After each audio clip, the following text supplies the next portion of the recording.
Hey friends, we're gonna do the Disney breakdown and see what we have left over. So,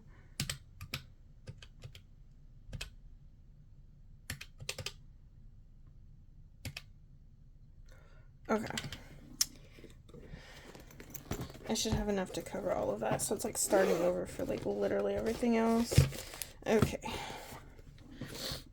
This is coming from the end of the month, by the way, just to let everyone know. Okay, so I have 1420 for Disney.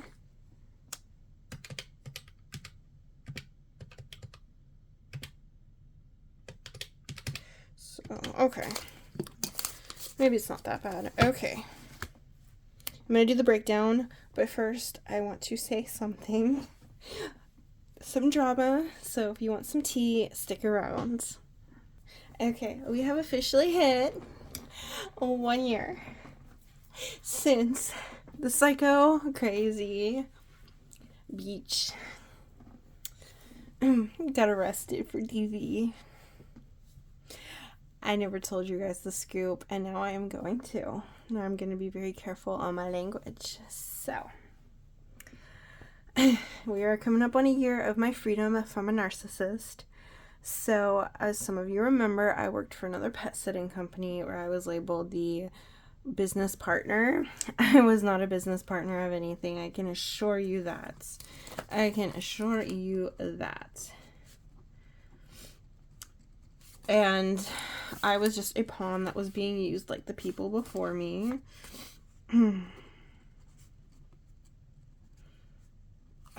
And I figured that out probably in October when the former business partner started treating me differently and things were happening that were unethical. One of those unethical things was the expectation that I would change a grown man's diaper while I was pet sitting for him. I was not okay with that. Plus, it was 20 miles from my house, and I said I wasn't driving all of that. There was fighting, there was argument. The big thing that pushed me to find another job was the key incident, where the key that was given to me was a copy that was made for a client, was not the correct key. I don't know if it just didn't copy correctly. In any case, I feel like as the business owner, that fell on her because it was her responsibility to make sure the key worked if she made a copy, and it was her job. Yes, I might have been below her running things, but it was still her job at the end of the day because that's the job that you take when you are the CEO of your own business. I called her and I said, I am busy with clients this morning. I have my own clients too. And I'm like, I cannot go find another key, come back, do the visit, and then do all the other ones. Like, I just don't have the time for that.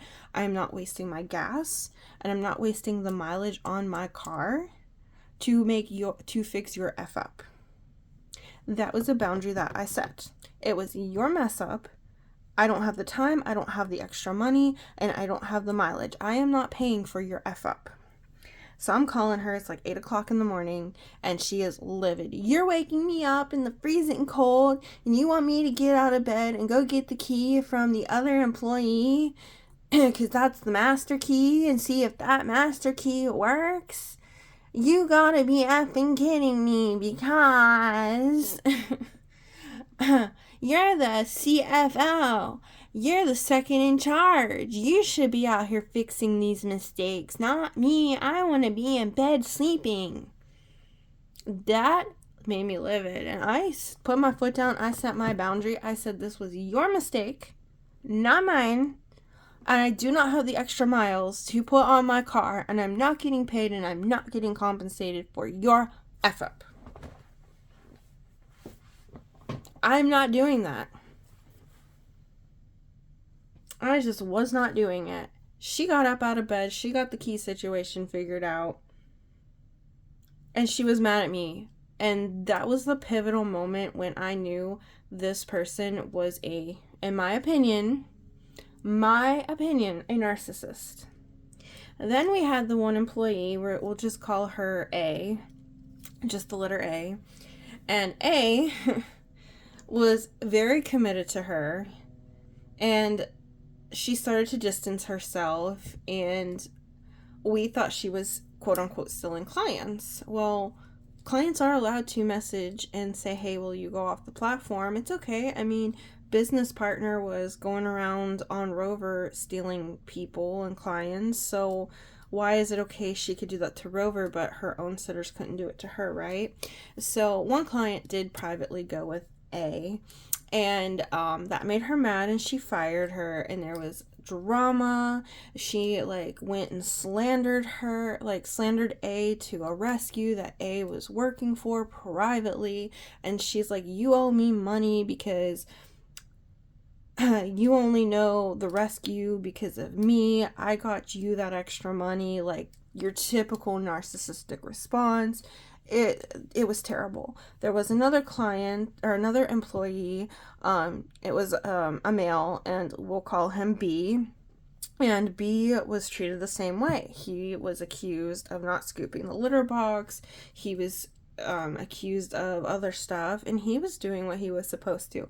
Good person, and she just treated him terrible because she didn't like a specific thing about him. I don't want to say what it is because it's not fair to, like, call out some things, but there was a specific thing about him that she didn't like, and she just wanted to make his life living hell, basically. So she ended up firing him, telling me she knew all along that me hiring him was a bad idea, even though I want to be diverse and welcome everybody on the team, regardless of your skin color and your ethnicity or your sexual preference, right? So that shouldn't matter. As long as you're a good pet sitter, none of that should matter. And I couldn't stand by her anymore. So I started in December a year ago looking for a job, got a job that started in March. But then I got sick with COVID, which worked perfectly because the shit hit the fan in March. And I started in April. But I knew I was on my way out. She didn't know I was on my way out. And then January 6th, she got arrested and they're pending, so she's innocent until proven guilty, but they're still pending a year later for DV third degree. She told me, allegedly, she pushed her elderly boyfriend down her steps. And now I can't remember how many steps there were on her front porch. It was like maybe 2 or 3. Maybe, I don't know, somewhere between that. And she told me, allegedly, that it was just a couple stairs. It wasn't like it was a flight of stairs. He deserved it, right? Like, what? The actual F. Well, he came and picked her up from the jail, even though there was a protective order. And I just, like, said nothing at this point, right? So, I ended up talking to the roommate. The roommate told me some things, like alleged abuse of her Adderall.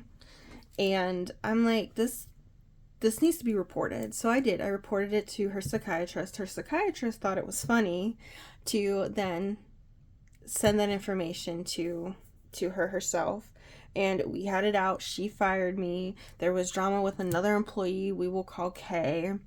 Kay was making up some lies about me because she just didn't like me.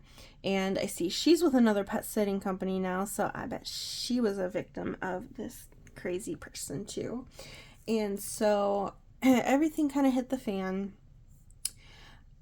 I finally got away from her, and she harassed me for months after. Well, like February and March, she harassed me. I had to get the police involved to make it stop. But then she wants to proceed to tell everybody, like, on Facebook that she had a restraining order against me, and that never happened. So, full-on crazy, psycho, in my opinion. Just my opinion. And I got away from it. I survived. So it's kind of like a anniversary for me of surviving surviving that, the anniversary of her finally getting caught. I keep like looking on the public index, hoping that she catches more charges, but that doesn't seem to be happening. So it's interesting. It is definitely interesting. But I have my freedom, and that's all that matters. I have another job that is on the horizon. It is another PRN. I still have my other PRN job, but this is another one to make additional money, plus my pet sitting.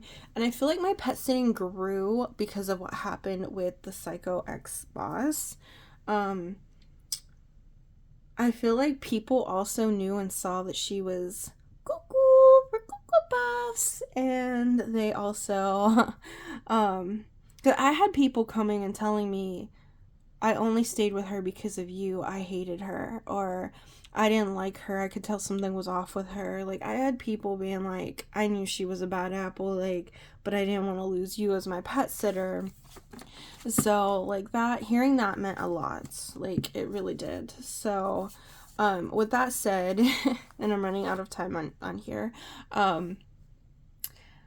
it's my independence. It was a big part of my growth this year, learning to set boundaries, not letting people intimidate me.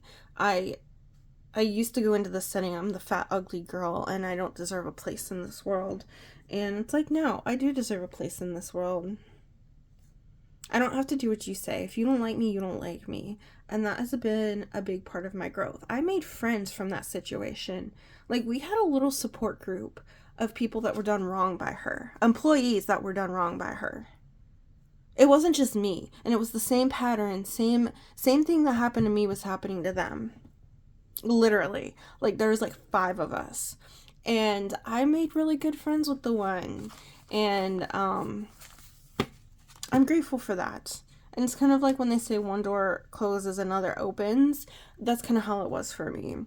And so it was a bad thing, but a good thing. It was a bad thing that needed to happen for the good to happen. It's kind of like when a fire, it goes through the forest, it kills everything, but then things can grow back thicker or more beautiful. And that's kind of what happened with me. So anyway, I wanted to share that. I've been kind of holding on for a while, keeping my mouth shut, and I'm like, I can finally talk about it. Anyway, let's pay this for Disney. The Airbnb, well, let's start with pet sitting. Well, wait, we'll do Airbnb. I just won't have the exact, I could have the exact change. 1, 2, 3, 4,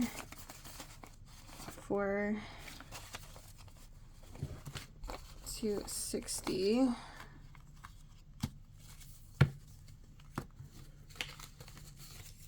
Let me swap this out. 460.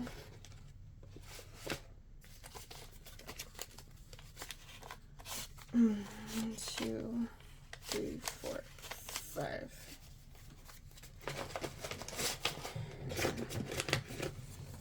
One, 2, 3, 4, 5. Okay, 465. 1, 2, 3, 4, 60. 1, 2, 3, 4, 5. Okay, 465. This is my final half of the Airbnb. I already paid my $116 up front. So this will go in the bank at some point. It's not due yet. My friend and I were talking about getting this paid. Okay, Airbnb for Disney, done. Okay, pet sitting. I owe her $460.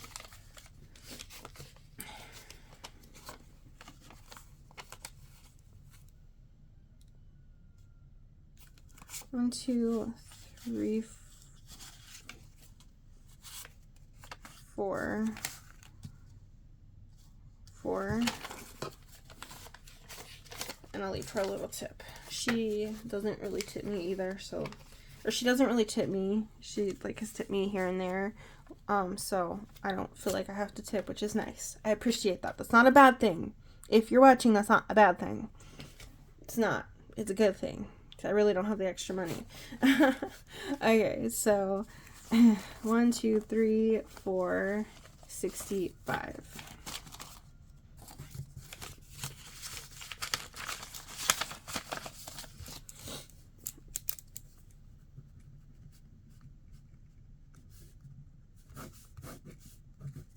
Okay, here we go.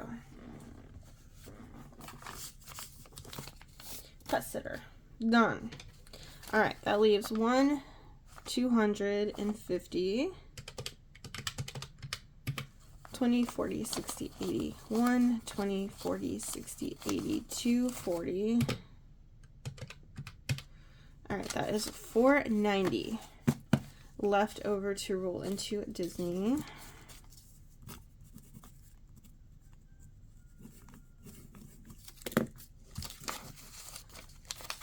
I like this pen. It writes really, really well. Alright, I have 490 to roll into Disney. Oh